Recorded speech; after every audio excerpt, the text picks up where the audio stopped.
Good evening, everybody. Thank you so much for joining us or watching this after the session. For those of you who don't know what the session is all about, essentially, the purpose of the session is to really give you context into further studies programs in a deeper way by helping you to have insight into the story of one of our past learners and alum of further studies programs, share their story and share how further studies has impacted their lives since joining the program. And this evening, we are going to be doing a bit more of a focus on further studies English, specifically introducing Faye Rahl-Botha. And I hope, Faye, that I have said your surname appropriately. Faye is a master's student in social anthropology at Stellenbosch University, where she completed her undergraduate studies from 2020 to 2022. She's been recognized for her academic achievements by the Golden Key International Honor Society, and she's received funding from the National Research Foundation for her postgraduate studies. Earlier this year, Faye was appointed as a research assistant for the South African Research Chair in the Sociology of Land, Environment and Sustainable Development. And her master's research in collaboration with the South African National Biodiversity Institute explores human-environment interactions and the complex intersection of socio-economic issues and wildlife crime in the Karoo. In addition to her academic pursuits, Faye has also worked as an English teacher in the intensive English program at Stellenbosch University's Language Centre, and she's currently completing a social media internship at the World Anthropological Union. And since I don't have as much personal connection with Faye, I thought it would be so appropriate to bring on Chanel Peverett, who has had the privilege of teaching Faye in the context of further studies English, and to really just share some personal insights on Faye. So Chanel, I'm going to hand over to you for that introduction. Sure. Thanks so much, Michaela, and good evening to everyone online. And I just personally want to thank Faye firstly for agreeing to present to some of our students this evening and hopefully to potential students. Thank you so much for your time, Faye. When I reached out to you, I just knew that you would agree because you are a true academic at heart. And if we look at what you've achieved thus far in your studies, I think a lot of it has to do with your further studies English pursuit. And I know you're going to be chatting to us a bit about that this evening. But one of my fondest memories of Faye from an academic perspective is that Faye was actually our top student in 2019 when she completed her grade 12 year. So Faye was an exceptional student, is still an exceptional student, writes exceptionally well. And I think that's what stood out for me particularly was her incredible insight into texts and the way in which she was able to just share that so succinctly in an academic essay. And that's always what our students are aiming to do, is to perfect the academic essay so that by the time they get to first year university, they are flying through their studies and are so grateful that they are good academic writers already. So with that, Faye, thank you so much. It's wonderful to have your wonderful academic self in our presence, and we look forward to hearing your presentation. Thank you, Michaela. Thank you so much. And Faye, over to you. Hey, thank you. Hello, everyone. I'm really excited to be back here. And thank you so much for inviting me to present as well. So as Michaela already mentioned, I am a master's student at Stellenbosch University. So I've been here since 2020 and I now stay in the town. So I've moved from Johannesburg down to Stellenbosch. I'm a research assistant as well with the South African Research Chair in Sociology of Land, Environment and Sustainable Development, which I know is really a mouthful, but I'll get into what we do and what we research later on. I'm going to tell you a little bit about my FS English experience and how this course has helped me throughout my university career. And I hope that I can inspire all of you to start or continue with FS English and open doors for yourself in the future. Okay, I completed the FS English program back in 2019 when it was still called AP English. and I started my first year of university in 2020 with history, sociology, ancient cultures, philosophy, and French as my subjects. I have long since lost a little bit of French that I picked up in that year, but I am starting language classes again next year to learn my partner's first language, which is German. I won't go into too much detail on history and philosophy because I only continued with these up until my second year. But what I can say about both subjects is that they're so densely packed with readings and literature, and some of the concepts, especially in philosophy, are so abstract that you really need to be equipped with the skills to deal with them. So I carried on with ancient cultures through to my third year, and even though I didn't pursue it any further, it was one of my absolute favorite subjects, and FS English played a really big role in my experience of it, because a lot of the texts and themes that we covered were already quite familiar to me. And I had read Homer and I love the Odyssey, but I wouldn't have been able to sort of pick it apart and analyze it on the level that was required at university if I hadn't done the FS English course. And then in my third year, we were actually prescribed the Odyssey and about 10 books of the Iliad to read in one term, which is obviously quite overwhelming, and everyone was extremely stressed about it. But I was relieved that those are the texts that our lecturers had chosen, because all of those years of being very obsessed with Greek mythology and reading novels and similar themes in FS English had prepared me for that. And I've had those moments quite a few times over the course of my university career, where the skills I gained in this course played such a clear role in the way that I navigated my academic career.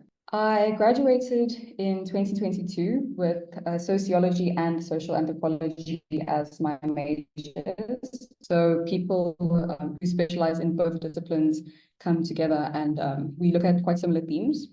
A lot of other universities have them separately. So you can take sociology in one department, but if you want to do anthropology, then you would be in a completely different department.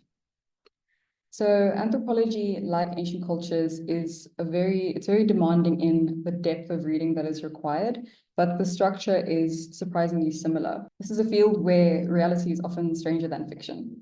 So some people speak of ethnography as a field of study in itself, but we understand it as more of a method and a formula for studying the origin and development of human societies and cultures, which is what anthropology is about. So we study the world from the viewpoint of its social relations. Ethnography is a very hands-on methodology. So you immerse yourself in a group to the point where people might not be able to differentiate you from other members of that group. So you'll be mistaken for a member of a society that you might be completely new to.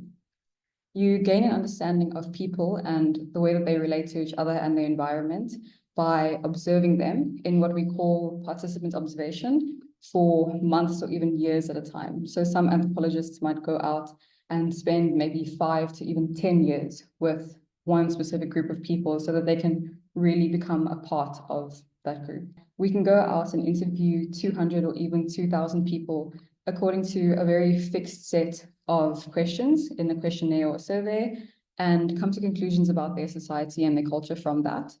Or we can spend a few weeks or years with one family and sometimes even one person, participating in every aspect of their lives and listening to their stories so that we can come to almost similar conclusions as someone who has done the interviews.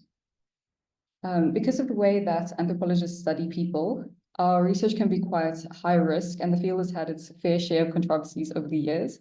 But all universities have very rigorous ethics processes that we have to go through before we receive permission to go out into the field. So I completed my ethics in May of this year, and I had to sit in front of a committee of people who would then approve my topic and go through all of the steps that I will take to complete the study before I can obviously engage with vulnerable people. Okay, so as I was saying, I got on Google and I learned that the best job for me would be as an anthropologist. So here I am today, living my passion every day because I get to study people and their stories and their art and how they interact with the natural environment. Now, there are so many different types of anthropology. For instance, we have medical anthropologists in our department who study how people navigate illnesses and how illnesses affect social relations and different forms of healthcare. And then we have anthropologists who specialize in gender studies and queer theory. And a lot of the time, people integrate all of their different interests into one paper or one research topic. And many people switch every few years to a different specialization. After graduating, I went on to do my honors. And then I wrote a thesis on Amazon's new headquarters in Cape Town, which is being built on a site of national heritage and environmental significance. And I looked at how heritage activists and environmentalists and residents in the area have opposed the private developers during the court hearings about how this site should be used. So it's a space called the River Club, and it used to be used recreationally for members of South African Railways, but then it was converted into headquarters for Amazon. And because it runs along a river, people said that this space has to be preserved for the environment. And then I'm now doing my master's by dissertation, which is a 2-year program during which I have to write a 40,000-word thesis based on several weeks of research. My research is on the illegal plant trade in the Karoo region, focusing predominantly on the Northern Cape, which is an area that is often overlooked. I'm examining how youth in Karoo towns are being criminalized by illegal trade networks. This topic might sound a little bit strange and very out there. And believe me, I do get many odd looks when I talk about it, but the illegal plant trade is our biggest conservation concern at the moment. It's wiping out our biodiversity. And as you might know, South Africa has extremely unique biodiverse zones. And the succulent Karoo is one of those zones. So it's of utmost importance that conservationists work to stop the trade in illegal plants. And that's something that I'm looking at in my research. Okay, and on the next slide, I'm going to tell you a little bit about my work and if its English skills have contributed to my work. I decided on a whim after I saw it being advertised at the university. I thought this is ideal for me. It's something that I can do in between my research and in between postgraduate studies. So now I'm teaching IEP, which is the Intensive English Program, and I'm working as a teaching assistant for EAP, which is the English for Academic Purposes program. And I was so inspired during my high school years specifically by the teachers that I interacted with, and particularly by Mrs. Peverett and the way that she teaches English. And I was inspired to the point where when I started teaching, I knew that she was the type of teacher that I wanted to become. So I students and give them lessons that they can carry with them beyond the classroom. Now in the sociology classes that I'm tutoring, I also try to make them equally as enjoyable for students as I remember the FS English classes being. So I tutored 2 sociology modules for second years. It's communication sociology and industrial sociology. We look at the impact of AI on modern societies and how chatbots like ChatGPT are contributing to de-skilling people in higher education specifically.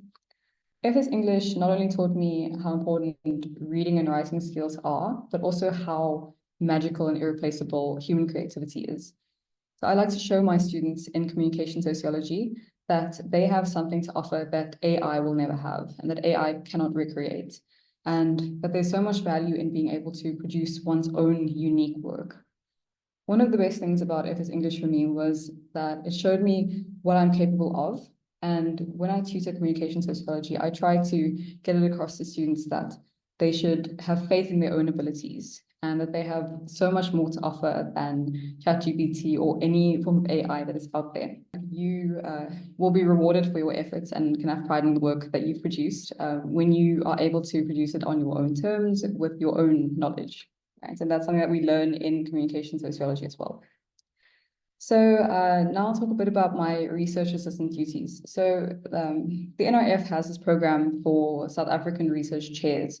And essentially, professors who specialize in a specific topic will be awarded a chair, or they'll be given funding so that they can pursue research in that topic and have students from different fields come together so that they can do that research all together. So in this job, one of the main things that I have to do is organize conferences and forums and seminars. And some of our forums take place weekly, but others are a really big monthly thing where we invite everyone that we know in the field, essentially. And I have to communicate with everyone at once, and I have to organize people and organize venues, etc. And what I found is that communicating effectively is one of the most important parts of this job. So you have to know everything and be everywhere all at once. You have to know what the event is that has to happen, that has to be organized. You have to send information out to people, design posters, and essentially just make it happen as the research assistant. So how this contributes to our research is that we branch out and we take a very interdisciplinary approach and involve people who you might not usually interact with in your classes, for example. So people from natural sciences, people from engineering will all come together and tell us a bit about their research, and we'll tell them our research and then how we can collaborate. Okay, and then I was recently selected as a social media intern for the World Anthropological Union, who are hosting their annual conference in Joburg next month, where I'll be presenting as well. I've never really been interested in promoting and growing my own social media accounts. I use apps like Instagram to update my friends or to post photos of my dog, but I wouldn't consider myself an influencer or content creator in any capacity. But I applied for this position on a whim, hoping that I can work with some cool people and build my CV whilst enjoying all of the perks of a really big conference. That is what I thought about 2 weeks ago before I started the training for this job, where I realized exactly how much work goes into social media content creation for an organization like the World Anthropology Union. So posts need to go out regularly on almost every app that you can imagine. The content needs to be fun and engaging, but it also needs to align with the purpose of the conference, which is to share all of the brilliant research being done in the field of anthropology and to give scholars a space to connect. So when I got to university, having done FS English, I still found it really challenging to keep up with the number of assignments and the really high standard of academic writing that was expected. But I seldom found myself overwhelmed, and I was able to maintain not only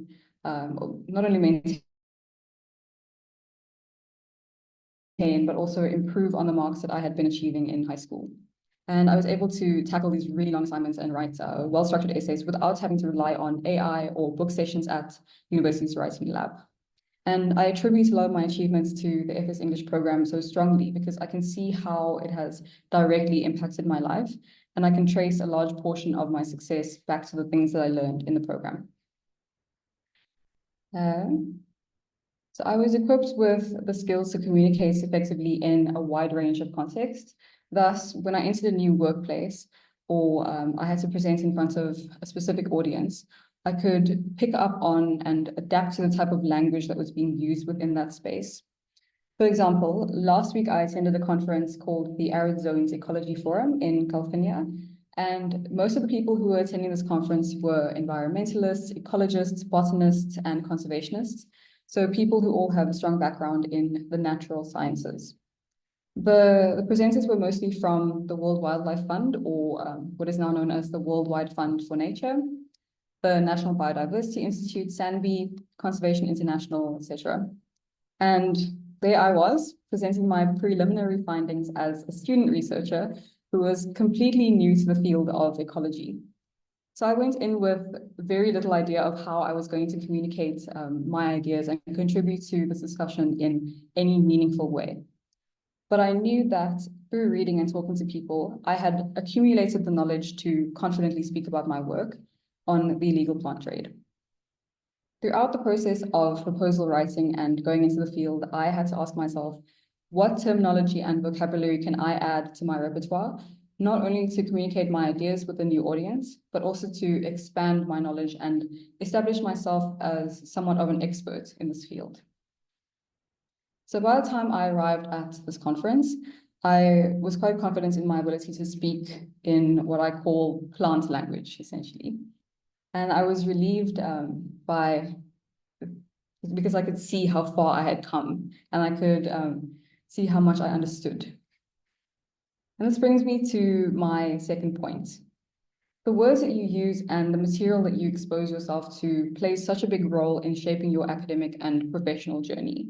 By reading widely and absorbing information from a really great variety of sources, you open yourself up to new knowledge that may push you in unexpected directions.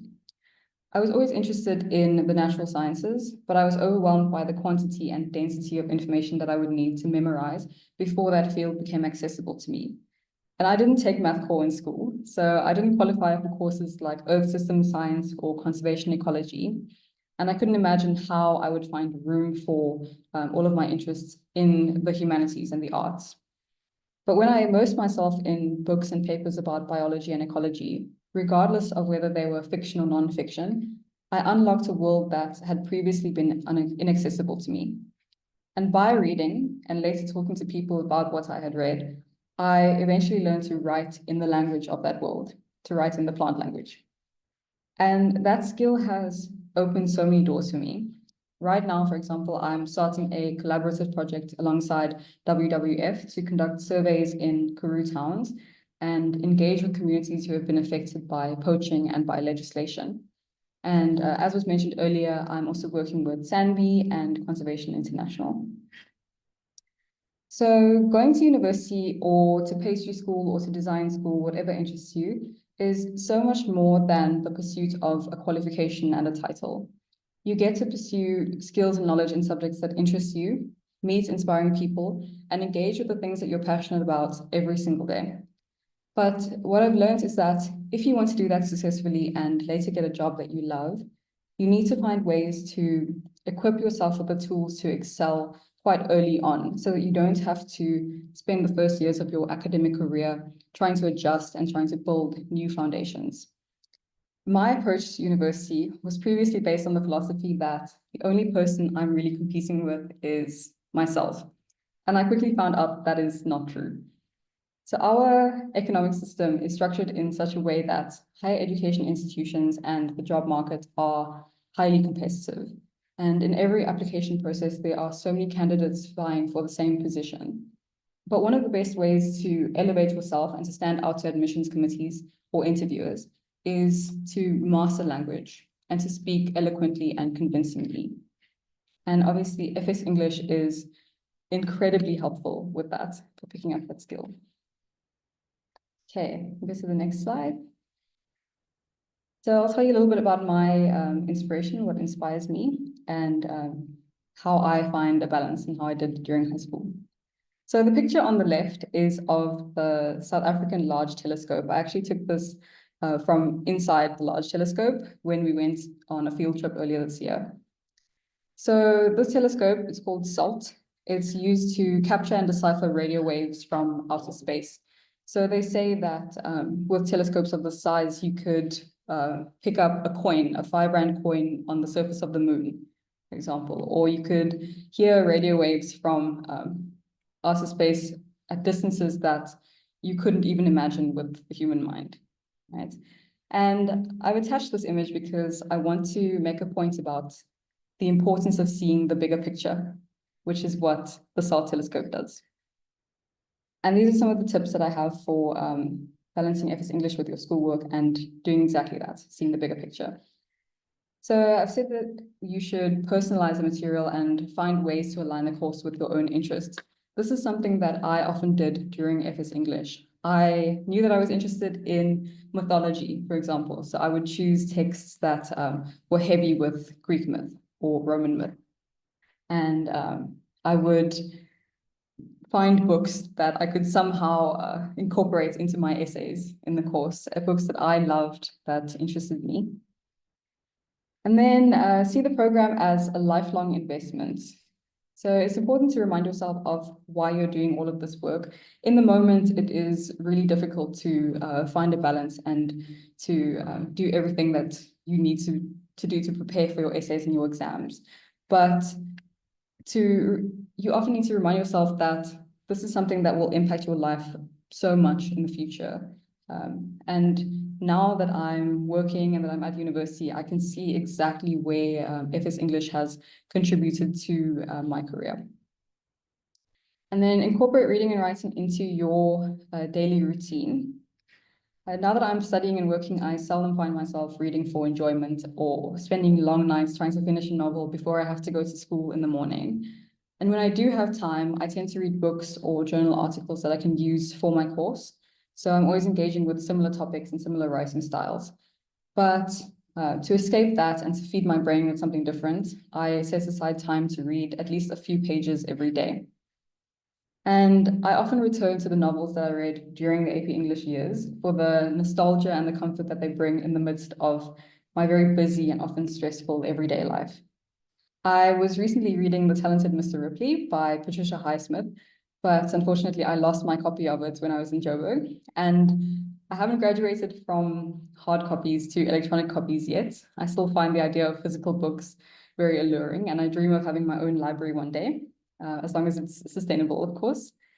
If my local library doesn't have a copy of one of the books that is on my to-be-read list, then I might spend months combing through local bookstores, quite unsuccessfully now that they're not that popular anymore. I'm currently reading, actually have a copy over here somewhere. I'm reading Crime and Punishment by Dostoevsky. Okay. And I have a really stunning new translation by Oliver Reedy, which is published by Penguin. And one of my biggest pieces of advice, now that I'm talking about a book that I'm reading at the moment, is that you should always carry a book with you. Don't leave the house without your book. Read at every opportunity that you can, whether you're waiting to be picked up somewhere or you're sitting under a tree during a break. This is a practice that I started during my FS English experience, during the FS English years, and it has allowed me to stay sane throughout high school and university. Not only because I could stay on top of my reading, but also because it's such a wonderful way to enter a different reality for a moment and understand my own reality through that. When you have books, you are never alone, of course. And I see Chanel says that that's currently on the FS English list. Wow, I would have absolutely loved to have read Crime and Punishment during FS English, and I'm so glad that I've discovered it at this point in my life. Okay, can you switch to the next slide? One of the quotes that I often find myself coming back to when I'm doubting myself or when I'm searching for a definitive answer to all of the questions that I have swirling around inside my head, and when I'm comparing myself to people who seemingly know absolutely everything, is this quote from Plato's Apology, where Socrates is speaking, and he says that, although I do not suppose that either of us knows anything really beautiful and good, I am better off than he is, for he knows nothing and thinks he knows. I neither know nor think I know. This can be interpreted in many ways and debated endlessly, but the most common way of understanding it is that we can never truly know anything for certain, or we may always be ignorant of something, but it is not shameful to not know. The enemy of knowledge is ignorance that we don't perceive as such. So by admitting my own shortcomings and the gaps in my knowledge, I can acknowledge that there is so much more to be known. I can open myself up to the possibility of learning. This is also something that FS English taught me, and it has informed me and my outlook on life ever since. When I feel defeated because I'll never be able to learn everything that there is to learn, every language, every art form, or read every book that exists, what I'm actually admitting to myself is that there are endless possibilities. I can fill all of my days absorbing new knowledge about the things that I love, and I will never run out of material on things that I'm passionate about. Now, it is important to keep being inspired. When we're passionate about something, whether it's a hobby or an occupation, we might assume that we will love doing that thing every day or forever, but that is not always true.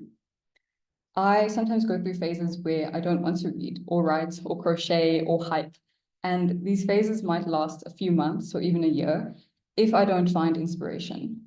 So when it comes to reading, that often means searching for novels or articles to read or anthologies actively. And in rare cases, you might even search for a TikTok that will inspire you. When I'm really stuck, I return time and time again to some of my favorite works, like Stories of the Dreamlands by H.P. Lovecraft, or Anna Singh's The Mushroom at the End of the World, which is pictured on this slide. And I would really encourage anyone and everyone to read The Mushroom at the End of the World. It's absolutely incredible, especially if you have an interest in anthropology and in climate change, and also in mushrooms and different types of mushrooms like mushroom clouds, nuclear bombs, etc. These are some of the topics that Anna Singh unpacks in this book. Okay, and then one of my absolute all-time favorites is Louise Gluck's Winter Recipes from the Collective. So the novels and the poems that you read in FS English, as well as the films that you might watch, will all have lessons to offer if you just open your mind and your heart to them, essentially. And that's something that I came away with from my FS English experience, that I can be stuck in my life, or I can be struggling with something, and I can always turn to the novels and the poems that I loved during this course, and they will have something to offer to me and something to teach me. And you will carry these lessons with you throughout your life. So to conclude, I will just say shortly that I hope your further studies course awakens this same love and the same interest and passion in you as it did for me. And I'm wishing all of you the best of luck in doing the FS English course and seeing how it opens doors for you and how you can use the skills that you learn to navigate for the rest of your life. Yes, so that'll be all from me. And then on the next slide, I just have some links that you might want to follow for more information on my research and the type of research that we do in the Cosmopolitan Karoo Research Chair. And then the Asna Home link is for the conferences happening in Joburg and all the research that's going to be spoken about there. That's where I'm doing the social media internship, and our language center at Stellenbosch University, where some of you might one day want to come and do some TEFL courses or come and learn about the different language courses that we do. And you can go on LinkedIn or Facebook to look at the World Anthropology Congress and all the work that they're doing up in Joburg. Yeah, so that's all from me. Thank you. Amazing, Faye. Thank you so much. That was brilliant. Honestly, you are so well spoken. And your story is really inspirational. I want to just open up the floor to, if anyone does have a question, please feel free to pop it in the chat or the Q&A as I ask mine. So Faye, the question that I had was, I feel like you mentioned engineering and then you mentioned sociology and anthropology, and you've kind of gone into a bit of a deep dive into conservation. And so was conservation always something that was on your radar, or is this something that you discovered while you were studying? So conservation is something that I discovered while I was studying, actually. And I mean, I was interested in the environment, and having grown up on the west rand of Johannesburg, I was constantly in nature reserves and botanical gardens, and that's sort of the way that I grew up, very in touch with nature.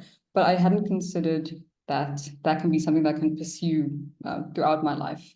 You know, that I can follow through on that love for nature in my studies and in my future career. So when I got to university, we had a course on climate change and environmental anthropology. And my lecturer there was so inspiring that I thought, you know, I can do this forever, essentially. And he's actually now my supervisor. So last year he became the research chair in the Sociology of Land and Environment. And that was during my honors year. And I had done his course during my undergrad. So I didn't know that we would be able to come together and to sort of work on this research together. But yeah, when I would even read books when I was younger and in high school on biology and natural sciences, but I wasn't really into the math side of it. So I always thought, okay, maybe I'll find a way to do art about the environment or nature. But yeah, doing environmental anthropology has just been the perfect answer to me.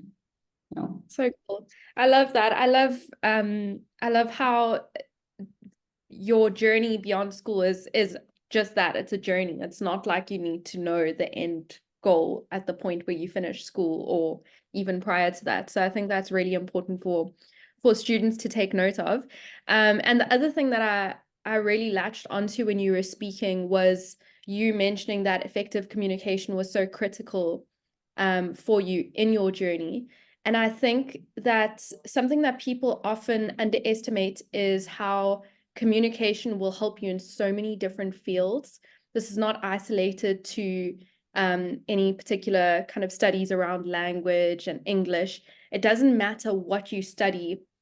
Understanding the English language or having a good grip of communication and being able to convey ideas really well is so critical for so many different spaces. And so I think that's one that I just wanted to highlight once more.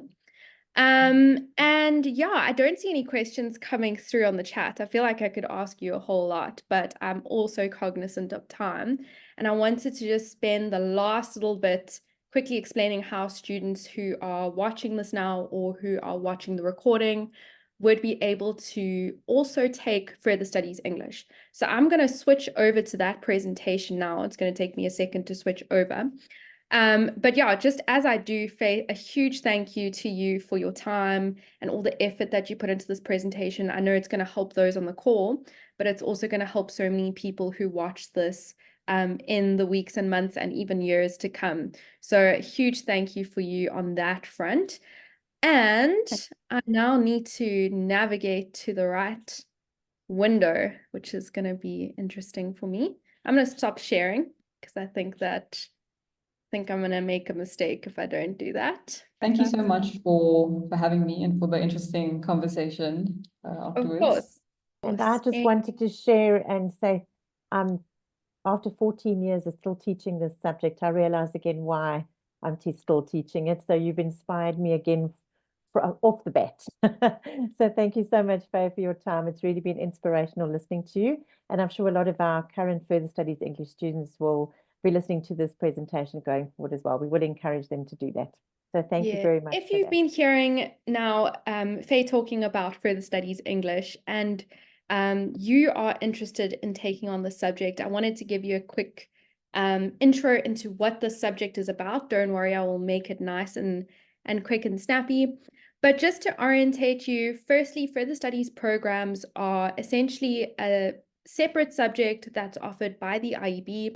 You are working towards achieving an IEB certificate in line with these further studies programs or this further studies subject that you've opted to take. And this certificate actually sits separate to your matric certificate in grade 12. So what you are earning in this case or working towards achieving is actually a completely separate certificate, and it's an additional subject. So you would take this as, let's say, an 8th subject or a 9th subject if you are doing more than one additional subject. And it is importantly a challenging subject. It's meant to be challenging. It's meant to be a stretch subject. And so it does enable you to tackle university level topics at a much earlier stage in your academic journey, which is so great because it sets you up for success at a later stage. And as part of the further studies programs bouquet, you have further studies maths, further studies physics, and further studies English. And very soon, further studies chemistry is coming into the mix. And so you will be able to take any one of these subjects as an additional subject. The way that you would take a further studies program would either be through your school, if your school offers further studies programs, or you are able to take any one of these through Advantage Learn. And so if your school doesn't offer it, then you are able to join through Advantage Learn. And please don't be concerned by seeing the IEB logo. If you're joining from, let's say, a DBE school and you're studying in that capacity, then please don't be concerned by the IEB logo, because you are still able to take further studies programs as an additional subject, even in that context. And the reason why you would opt to take a subject like this, I think Faye has covered quite a lot of additional whys in her presentation, which I think is absolutely brilliant. But on top of that, you will find that further studies programs will improve your core subject results. So if you take further studies English, you will see your English home language mark go up, for example. It will help you in your university application because you will have an additional certificate to apply with. You're showing the university that you were able to extend yourself. This certificate, should you achieve it, is also internationally recognized. And so you will be walking away with an internationally relevant certificate and a certificate that has been benchmarked internationally. You will be less likely to struggle at university because you've applied yourself beyond your school level English or maths or physics, for example. If you are, we typically see two different types of students. So let me put it this way. Either you are the student that we all envy, and various topics within a subject domain just click for you and you just get it and you don't really need to work super hard at school. Let's say in a mathematics capacity, you just understand maths and you find that you stand out from your friends in that sense. We do all envy you, but the challenge with that is that you are never extended at a school level. And so you never really thought to think critically beyond your capacity. And what tends to happen is that for students who are like that, you get to university and then you might stumble a little bit because you've never had to learn some of those skill sets, let's say study skills or critical thinking skills that other students have had to stretch and understand and learn. And so further studies programs are a great way for you to extend and challenge yourself at a high school level before going into university. But on the other hand, if you are the other kind of student who has to work extremely hard to get a really good mark, then further studies programs could help you in the sense that, let's say you are taking physical science and you always have to work really, really hard to get a good mark, but it's a subject that you enjoy. And there are topics within physical science, for example, that you will need to cover at a university level.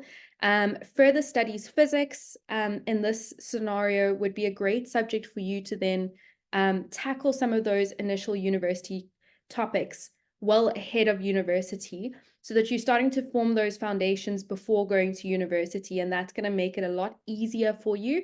And it's going to make the gap between high school and university that much smaller. So who should do further studies programs? You will need to be doing fairly well in your core subjects, and specifically for further studies English, that is achieving above 65% for your English home language. If you are below that, please do still submit an application so that we can reach out to you if you're borderline and have a chat with you. For further studies physics, that is 80% for physical science.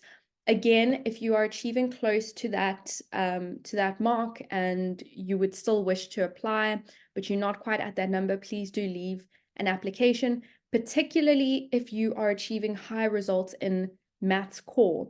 And you would like to apply for further studies physics, please do leave an application. And then for further studies maths, you need to be achieving above 70% for your core maths in order to apply.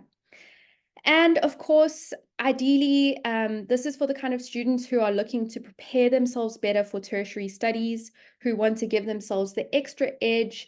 And potentially, if you are looking to study overseas or internationally, please do look into the qualifications that relate to the international certification that you're looking to apply for, because a lot of international universities do require South African students to have undertaken at least one further studies program. So please do look into that. You don't want to be caught right at the last second placing your application in grade 11 or 12 and then realize that you did actually need a further study subject. So I'd really encourage you to check that out. For further studies programs in 2025, you can take further studies programs via a number of different learning streams.